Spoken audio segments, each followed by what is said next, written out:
ને બીજો પ્રશ્ન પૂછે છે વિષયની અનુકૂળ પુરાતન કથા કે સંભળાવે છે વક્રાસુરને વરદાન આપી સ્વયં શંકરના પ્રાણ કેવા સંકટમાં આવ્યા હતા. વક્રાસુરે ને વરદાન આપ્યું ને શકુનીનો વૃષ નામે એક પુત્ર હતો. તે એમનું આરાધન કરે તેથી જલ્દી ફળ મળશે. નારદજી કહે વક્રાસુરે શંકર ભગવાન પાસે શિક્ષણ વર પ્રાપ્ત કરવા માટે અઘોર તપ આદર્યું હતું. ઉદાર ચિત્તે ભગવાને વરદાન આપ્યું. વક્રાસુર પ્રસન્ન થયો. ભગવાન શંકરના શક્તિમાન પાર્વતીને જોયા.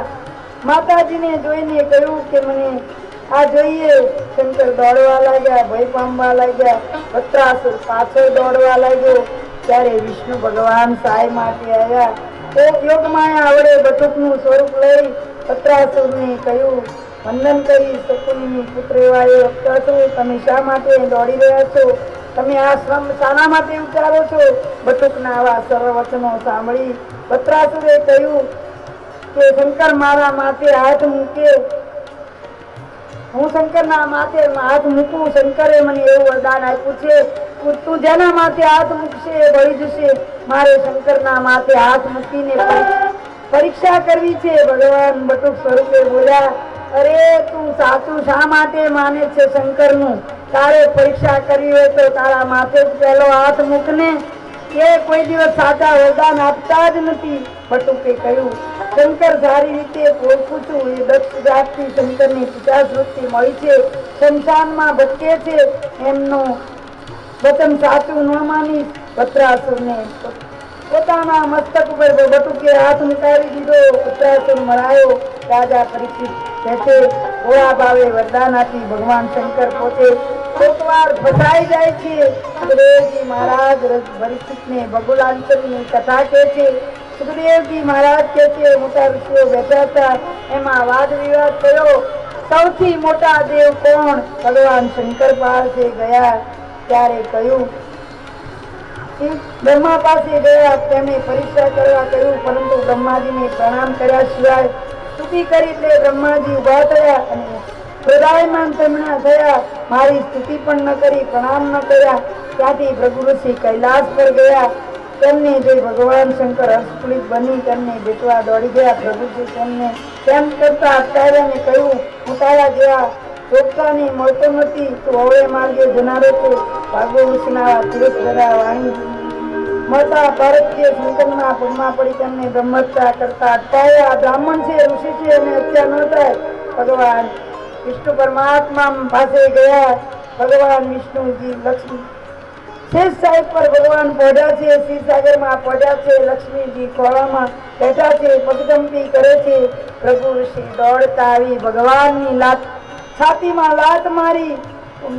સતગુણી હતા ભગવાન. ભગવાન છૈયા ઉપરથી ઉભા થઈ ને કહ્યું, ભૃગુ ઋષિને તમને મારા હાડકાના છાતીના હાડકા વજીવા છે, તમને વાગ્યા છે. પ્રભુ લાવો પગ દબાવી દો. પ્રભુ ઋષિએ કહ્યું, સર્વ દેવોમાં વિષ્ણુ મહાન છે. પ્રભુ ઋષિના પગમના ચિહ્ન આજે પરમાત્માની છાતીમાં ભગુલાંચન તરીકે સુખદેવજી મહારાજ કહે છે. અહીંયા ભગવાન સ્વધામ જવાના છે. અર્જુનને કહ્યું છે, તું પુત્ર અને પત્નીઓને લઈ હસ્તિનાપુર જા.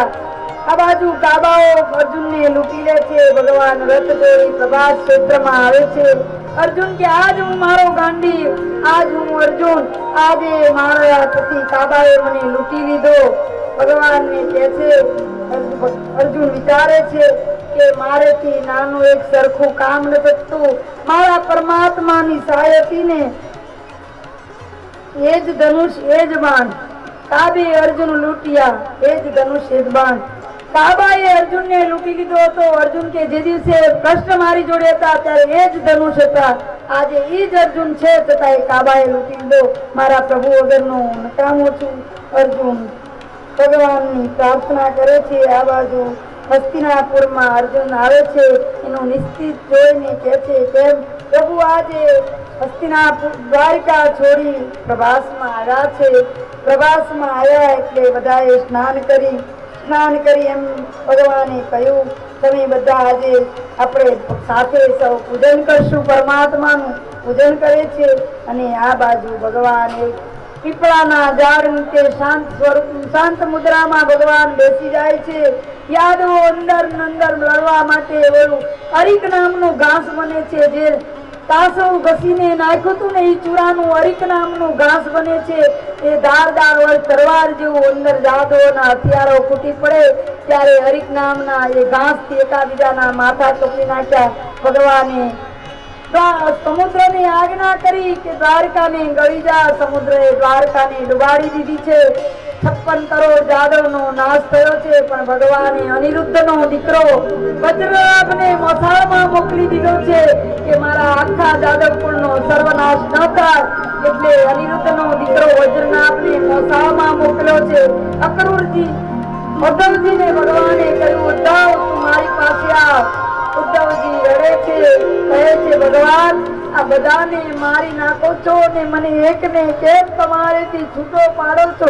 ભગવાન આ એક જીવ એવો અપરાધી છે કે તમારેથી દૂર થાય. ત્યારે ભગવાન ઉદ્ધવને સરસ કહે છે, ઉદ્ધવ તું મારો બાળ સખા છે. ઉદ્ધવ તું મારો પરમ સ્નેહી છે. આજે મારી પાદુકા લઈ તું જા, બદ્રિકાશ્રમમાં જા અને ત્યાં તું ભાગવતનું જ્ઞાન આપજે. મારા માંગમય સ્વરૂપનું ભાગવતની અંદર મારું સ્વરૂપ મૂકું છું. ભાગવત જ્યાં હશે ત્યાં હું સાક્ષાત આવીને બિરાજમાન થઈશ. ભાંગમય ભાગવતમાં ભાંગમય સ્વરૂપ ભગવાને મૂક્યું છે. ઉદ્ધવજી બદ્રિકાશ્રમ જવા નીકળ્યા છે. ભગવાન શાંત મુદ્રાએ બેઠા છે.